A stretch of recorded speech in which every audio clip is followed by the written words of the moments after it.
کوئی یہ نہیں پوچھتا ہے مولوی صاحب بےایمانی کا پیسہ ہے قربانی ہوگی کہ نہیں ہوگی، مولوی صاحب بیاج کا پیسہ ہے قربانی ہوگی کہ نہیں ہوگی، مولوی صاحب بہن کی جائیداد ہڑپ کے بیٹھے قربانی ہوگی کہ نہیں ہوگی، مولوی صاحب بھائی کا حق مار کے بیٹھے قربانی.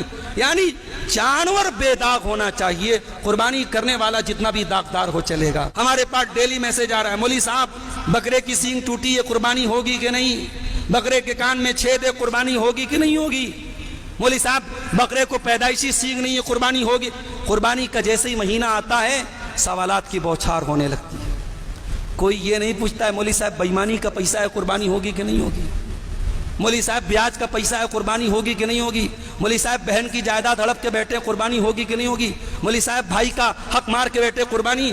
یعنی جانور بے داغ ہونا چاہیے، قربانی کرنے والا جتنا بھی داغدار ہو چلے گا. میرے بھائیوں ہمیں اپنی سوچ کو بدلنا پڑے گا. جس طریقے سے ہم قربانی کے جانور کے بارے میں اتنے ہم جو ہے اتنے الرٹ ہیں، اتنے چاق و چوبند ہیں اور اتنی نظر رکھتے ہیں، اگر بکرا لانے کے بعد پتہ لگ جائے کہ عیب دار ہے لوگ اس بکرے کو واپس کر دیتے ہیں. اور لوگوں کا یہ مطلب مزاج ہے کہ نہیں صاحب ہم قربانی کر رہے ہیں تو ہمارا بکرا ایک دم صحیح سلامت ہونا چاہیے. تو بھائی صاحب جس طریقے سے قربانی کا جانور صحیح سلامت ہونا چاہیے ایسے ہی قربانی کرنے والا بھی صحیح سلامت ہونا چاہیے. ہمیں اپنے آپ کو بھی صحیح سلامت رکھنا چاہیے. اور مجھے کہنے دیجئے اسلام میں نماز کا درجہ پہلے ہے اور قربانی کا بعد میں ہے. سال بھر انسان نماز نہیں پڑھتا ہے لیکن قربانی میں ماشاءاللہ بڑا آگے آگے رہتا ہے اور بڑے فخر کہتا ہے مولوی صاحب ہم 3 بکرا کرت رہے ہیں، اس سال بھی 3 بکرا کریں گے، کم نہیں کریں گے. انسان قرضے لے کے کرتا ہے مگر کرتا ہے. یعنی یہ جذبہ ہے قربانی کا. میں اس جذبے کو اس کی ناقدری نہیں کرتا ہوں، میں اس جذبے کو اپریشیٹ کرتا ہوں، اس کی حوصلہ افزائی کرتا ہوں. مگر میرے بھائیوں اسلام میں قربانی کے پہلے نماز کا نمبر ہے. ہم جب قربانی کرتے ہیں نا ہم جو دعا پڑھتے ہیں اس دعا میں ہم کہتے ہیں ان صلاتی و نسکی و محیای و مماتی للہ رب العالمین. بے شک میری نماز اللہ کے لیے ہے، میری قربانی اللہ کے لیے ہے، میرا جینا اللہ کے لیے ہے، میرا مرنا اللہ کے لیے ہے. اگر واقعی میں قربانی کرنا چاہتے ہو میرے بھائیوں نماز کی پابندی کرو. ابراہیم کی زندگی میں ہمیں نماز کی پابندی بھی ملتی ہے. باتیں اور بھی بہت ساری ہیں. ابراہیم علیہ السلام کی زندگی میں ہم سب کے لیے بہت سارے نمونے ہیں میرے بھائیوں. میں سمجھتا ہوں گلا خراب ہونے کے باوجود جتنی باتیں میں نے بیان کر دی ہیں عمل کرنے کے اعتبار سے اتنی ہی باتیں کافی ہیں. آگے 9 ذی الحجہ کا دن آ رہا ہے، عرفہ کا دن آ رہا ہے. یہ مسئلہ بھی آج کل بڑا پوچھا جا رہا ہے کہ مولوی صاحب عرفہ کا دن کون سا دن ہے؟ کیا جس دن حاجی لوگ عرفات کے میدان میں ہوتے ہیں وہ دن عرفہ کا دن ہے؟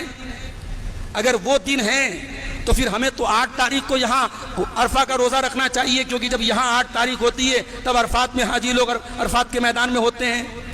تو میرے بھائیوں مسئلہ یاد رکھو، حدیث میں یہ نہیں کہا گیا کہ روزہ تب رکھو جب حاجی لوگ عرفات کے میدان میں جائیں. حدیث میں کہا گیا عرفہ کے دن کا روزہ. اور عرفہ کا دن کون سا دن ہے؟ 9 ذی الحجہ کا دن ہے. اور اگر آپ یہ سمجھتے ہیں کہ حدیث میں عرفہ کا لفظ آ گیا تو حاجیوں کا عرفات میں جس ٹائم ہے اس ٹائم ہمیں وہ روزہ ملنا چاہیے تو میرا جملہ نوٹ کر لو. دنیا کے بہت سارے ممالک ایسے ہیں جب حاجی لوگ عرفات کے میدان میں ہوتے ہیں وہاں رات ہوتی ہے اور جب وہاں صبح ہوتی ہے فجر کا ٹائم ہوتا ہے تب تک حاجی لوگ عرفات چھوڑ کے مزدلفہ جا چکے ہوتے ہیں. تو وہ لوگ تو کبھی زندگی میں عرفہ کا روزہ نہیں رکھ سکتے. تو یہ بلا وجہ کی جو ہے یہ ایک جو ہے حکمت لگائی جا رہی ہے. آپ 9 ذی الحجہ کو عرفہ کا روزہ رکھیں اور یہ 1 سال اگلے اور 1 سال پچھلے گناہوں کا کفارہ ہے. یہ ایک بہترین موقع ہے اللہ کی طرف سے ہماری بخشش کا. گرمی کا موسم ہے. میں آپ سے نہیں کہتا کہ آپ پورے 10 ذی الحجہ کا روزہ رکھیں مگر کوشش کر کے 9 ذی الحجہ کو ضرور روزہ رکھیں. اور بقرعید والے دن جیسا کہ شیخ عبدالرحیم ریاضی صاحب نے بھی بیان کیا کہ صبح صبح جو ہم جاتے ہیں بقرعید کی نماز پڑھنے کے بعد آ کر کے قربانی کے گوشت سے شروعات کرتے ہیں. یہ سنت ہے، یہ کوئی فرض نہیں ہے. بعض لوگ اس کو بھی روزہ سمجھتے ہیں. بعض لوگ کہتے ہیں کہ بقرعید کے دن کا افطار بکرے کی کلیجی سے ہوتا ہے. تو یہ کوئی بات نہیں ہوئی، یہ کوئی افطار نہیں ہوتا، کوئی روزہ نہیں ہوتا. یہ ایک سنت ہے، اس پر عمل کیجئے، بہت اچھی بات ہے. کوئی ڈائبٹک ہے، کوئی شوگر کا پیشنٹ ہے، کسی کو بھوک برداشت نہیں ہوتی ہے، کوئی مسئلہ نہیں. وہ عیدگاہ میں بسکٹ لے جا کے کھا سکتا ہے، کوئی مسئلہ نہیں، پانی پی سکتا ہے. یہ کوئی روزہ نہیں ہے جو آپ بقرعید کے دن روزہ رکھتے ہیں. بقرعید کے دن روزہ رکھنا حرام ہے. بقرعید کے دن اور بقرعید کے بعد 3 دن، ٹوٹل 4 دن اور عید کا دن بھی شامل کر لیجئے. سال میں 5 دن ایسے ہوتے ہیں جس میں روزہ رکھنا حرام ہے، اس میں آپ کو روزہ رکھنے کی اجازت نہیں ہے۔ یہ چند باتیں ابراہیم علیہ السلام کی سیرت کے تعلق سے آپ کے سامنے رکھی گئیں۔ اللہ سے دعا ہے رب العالمین ہمیں سیرت ابراہیمی کو اپنانے کی توفیق عطا فرمائے۔ رب العالمین ہمارے نوجوانوں کو ابراہیم علیہ السلام کے اور اسماعیل علیہ السلام کے کردار کو اپنانے کی توفیق عطا فرمائے۔ اللہ ہماری ماں بہنوں کو حضرت سارہ کا اور حضرت ہاجرہ کا کردار اپنانے کی توفیق عطا فرمائے۔ اللہ ہمارے کاروبار میں، ہمارے رزق میں برکت عطا فرمائے۔ اللہ ہمیں ظالموں کے ظلم سے، شریروں کے شر سے محفوظ رکھے۔